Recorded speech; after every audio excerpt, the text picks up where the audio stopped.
warahmatullahi wabarakatuh. Perkenalkan, nama saya Suwirda dari kelas A kelompok 4. Di sini saya akan menjelaskan atau memaparkan materi tentang tauhid.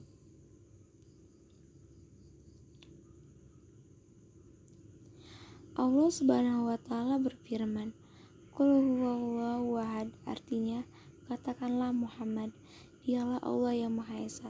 Quran Surat Al-Ikhlas ayat 1. Kalimat yang baik yang dimaksud dalam ayat tersebut menurut para ahli adalah hal Islam, sedangkan menurut sebagian ahli yang lain adalah kalimat tauhid atau syahadatain, dua kalimat syahadat.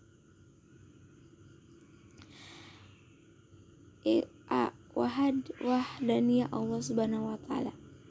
Menurut ilmu Taimiyah atau Tuhan adalah yang dipuja penuh keciptaan hati, tunduk kepadanya, merendahkan diri di hadapannya, takut dan mengharapkannya, kepadanya tempat berpasrah ketika berada dalam kesulitan, berdoa dan bertawakal kepadanya untuk kemaslahatan diri, meminta perlindungan diri padanya dan menimbulkan ketenangan di saat mengingatnya dan terpaut cinta padanya.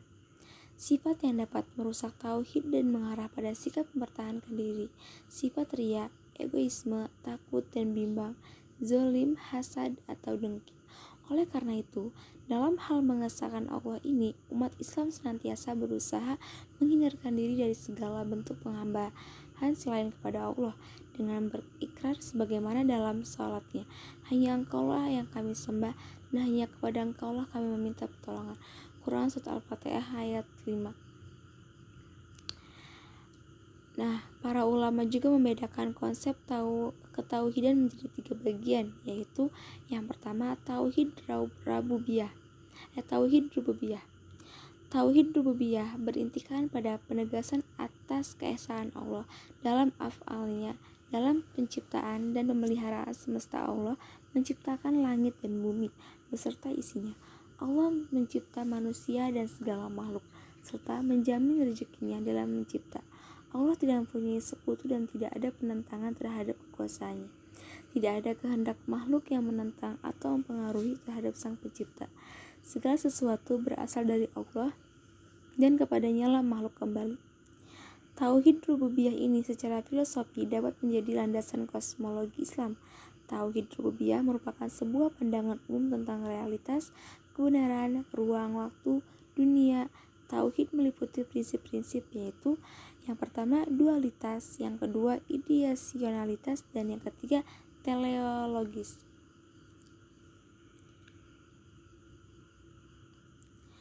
Keimanan pada dimensi rububiyah ini mengarahkan umat beriman kepada takdir Allah yang berlaku pada alam semesta dan alam manusia.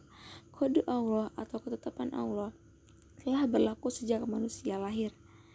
Keimanan pada dimensi rububiyah ini juga mengarahkan umat manusia beriman kepada adanya hari akhir dari kehidupan. Akhir kehidupan manusia berupa kematian, dan akhir kehidupan semesta berupa kiamat, dan kebangkitan kembali di akhirat untuk pertanggungjawaban. Kematian itu adalah peristiwa terlepasnya roh dari raga ruh manusia, menerima segala abad atas pilihan dan perbuatannya semasa hidup. Di dunia fana, manusia dibangkitkan kembali, dihisab dalam neraka akhirat. Bagi yang banyak beramal soleh, diganja dengan surga, sedangkan yang jahat akan diganja dengan neraka. Yang kedua, tauhid uluhiyah. Tauhid uluhiyah berintikan pada penegasan atas keesaan Allah dalam zatnya atau ketuhanannya, dan dalam beribadah ini menuntut 2 hal. Pertama, tidak menyembah dan meminta pertolongan selain pada Allah, dan tidak mengakui ketuhanan selain Allah. Kedua, menyembah Allah berdasarkan apa yang telah disyariatkannya melalui teladan Rasulullah SAW. Berdoa termasuk bagian dari ibadah. Barang siapa yang bersekutukan Allah bersama sesuatu, maka ia musyrik. Bagi yang menyamakan antara makhluk dan khalik dalam ibadah, ia juga musyrik. Meskipun keesaan rububiyah Allah, sekedar percayakan adanya wujud Tuhan tidaklah membuat seseorang menjadi seorang Islam atau Muslim, karena orang yang dikatakan kafir pun percaya akan adanya wujud Tuhan yang Maha Pencipta dan alam semesta. Tauhid mulkiyah. Yang ketiga, tauhid mulkiyah. Tauhid mulkiyah merupakan landasan pembentukan tatanan sosial masyarakat Islam. Tauhid mulkiyah berintikan pada keesaan Allah dalam kekuasaan dan hukumnya. Seorang yang beriman bertekad untuk senantiasa menyelarakan segala langkah dan keinginan sesuai dengan kehendak Allah sebagaimana termaktub dalam kitab suci Al-Quran. Ia juga berjanji untuk hanya berhukum dengan hukum Allah sebagaimana termaktub dalam Al-Quran. B. Zat, asma, dan sifat Allah. Mengenai ketuhanan Allah, kaum muslim sepakat bahwa Allah Maha Esa dan tidak ada sesuatu pun yang semisal dengannya. Mengenai sifat-sifat Allah, Al-Sunnah wa Al-Jamaah sejak dulu hingga sekarang berpandangan bahwa tidak diperkenankan mengkhianati Allah, mesti disifat dengan apa saja yang disifatkannya kepada dirinya sendiri, serta disifatkan oleh Rasulnya, tanpa melampaui Al-Quran dan hadis sehingga tidak terjebak dengan tasim dan tasbih. Asma Allah yang indah sebagai bagian dari kepercayaan tauhid merupakan landasan etis untuk Islam. Islam bukan hanya perlu tahu, tetapi juga harus berikhlas akhlak dengan akhlak Allah sebagaimana tergambar dalam asmanya. Upaya merealisasikan Asmaul Husna dalam kehidupan pribadi manusia bukanlah hal yang mudah, karena akan terjadi tarik ulur antara dorong unsur malakuti dan unsur syahwal syaitaniyah yang menggoda. Malam kaitan ini perlu mengenal makhluk spiritual seperti malaikat, jin, iblis, dan syaitan. Wajib iman kepada adanya malaikat Quran surat Al-Baqarah ayat 285. Malaikat adalah makhluk spiritual yang diciptakan dari nur atau cahaya, dimuliakan, selalu patuh kepada Allah, tidak pernah maksiat, dan senantiasa bertasbih kepada Allah. Dan jin merupakan makhluk halus, dibuat dari api yang panas seperti halnya manusia. Jin dikenai taktib serta bagaimana juga manusia. Jin tidak mengetahui yang gaib.